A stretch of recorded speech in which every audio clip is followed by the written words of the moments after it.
I numeri del plebiscito online sull'indipendenza del Veneto sarebbero largamente gonfiati. Al posto degli oltre 2 milioni dichiarati dagli organizzatori c'è chi dalle colonne della stampa locale parla di non più di 100.000 votanti, riprendendo la denuncia del venetista Loris Palmerini.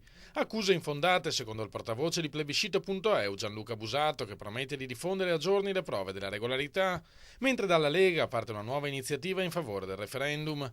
Il sentimento indipendentista tra la popolazione è innegabile, argomenta l'eurodeputato Lorenzo Fontana.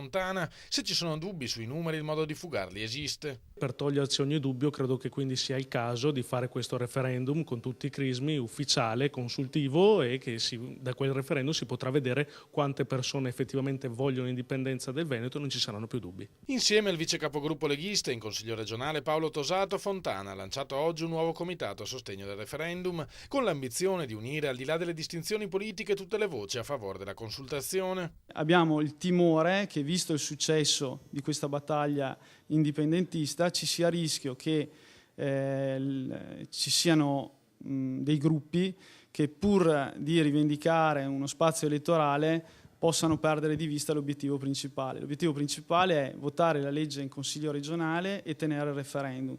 Tutto il resto, le sfide elettorali, saranno una partita che in questo momento è assolutamente secondaria. Una strada che rimane in salita, soprattutto dopo la bocciatura dell'analoga iniziativa lanciata in Spagna dalla Catalogna. Io penso che anche Roma non ce lo concederà in maniera così allegra, ma sono convinto anche che sia il momento in cui i veneti devono far vedere che tornano ad essere fieri figli del proprio leone.